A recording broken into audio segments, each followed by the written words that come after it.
नमस्ते मित्रों। आज हम सिर्फ कुछ मिनटों में गुणनखंड करने की सबसे आसान ट्रिक सीखेंगे। बहुत लोग इस टॉपिक में फंस जाते हैं, लेकिन आज मैं आपको ऐसा शॉर्टकट दिखाने वाला हूँ कि कोई भी सवाल मिनटों में कर सकते हो। इसमें कुछ नहीं होता, बस मुश्किल दिखने वाली सवाल को बस 2 ब्रैकेट में बंद कर लेना होता है और आपका सवाल हो जाता है। तो आपका क्वेश्चन है x² प्लस 7x प्लस 12।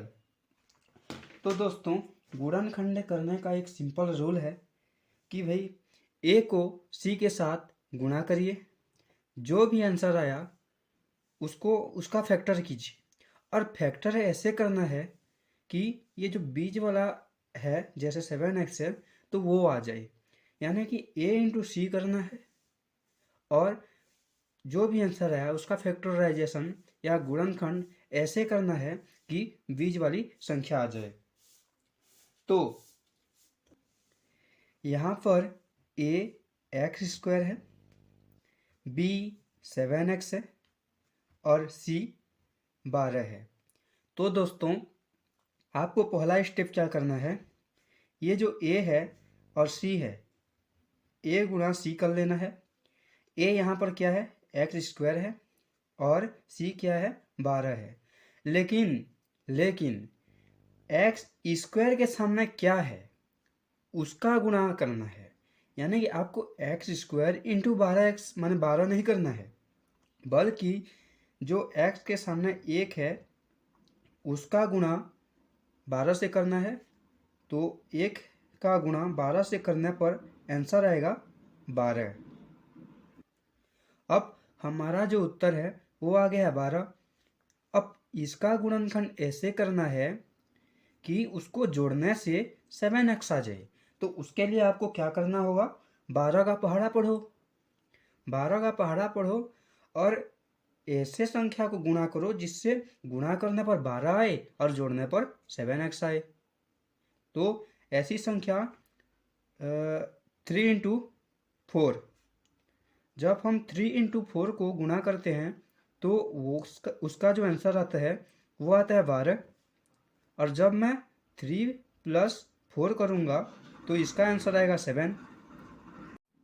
यानी जब हम a इंटू सी किए तो वो आ गया 12, और 12 को हम ऐसे गुणनखंड किए कि गुणा करने पर 12 आ गया और उसको जोड़ने पर 7, जो कि बीच वाला संख्या भी आ गया और इसको गुणा करने पर वो भी आ गया। तो हम आगे कैसे सॉल्व करेंगे इसको आप देखते रहो।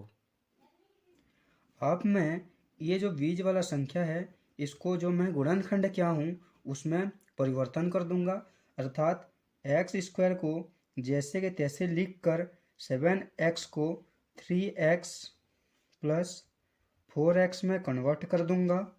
यहाँ पर हमने फैक्टर निकाला था ना, बस उसी को लिख दिया हूँ और कुछ भी नहीं किया हूँ। प्लस जो 12 है, 12 को भी जैसे के तैसे। गुणनखंड का आंसर निकालने के लिए एकदम बेहतरीन ट्रिक है कि भैया इन दोनों में एक कॉमन ले लो, इन दोनों में एक कॉमन ले लो, उसको ब्रैकेट में बंद कर दो, आपका आंसर आ गया। अर्थात यहाँ पर देखो, यहाँ पर x² है प्लस 3x है। आपको थोड़ा सोचना है कि इन दोनों में क्या कॉमन है कि मैं उसको निकाल सकूं। तो आप देखोगे कि यहाँ पर x है, यहाँ पर x है। यदि मैं x को निकाल देता हूँ तो दोनों में कॉमन आ जाएगा, बस कॉमन निकाल कर उसको ब्रैकेट में बंद कर दो, वही आंसर ही है भैया। तो यहाँ पर अगर मैंने एक x को निकाल दिया तो यहाँ पर कितना बचा, एक x अभी भी बचा हुआ है। और यहाँ पर अगर x को निकाल दिया तो यहाँ पर क्या बचा, बस 3 बचा, प्लस है प्लस। अब आपको एक बात ध्यान देना है कि यहाँ पर जो x प्लस 3 आया है, यहाँ पर भी ऐसे ही फैक्टर निकालो, सॉरी कि कॉमन निकालो कि x प्लस 3 यहाँ पर भी बचे।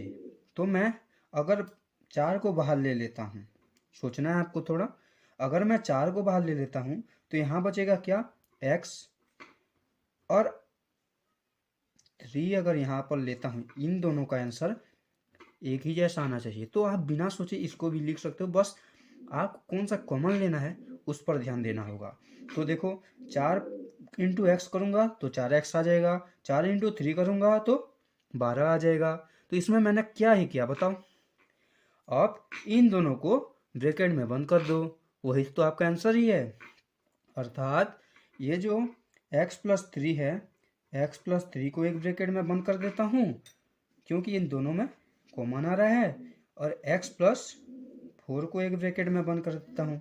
बस यही तो आपका आंसर ही है।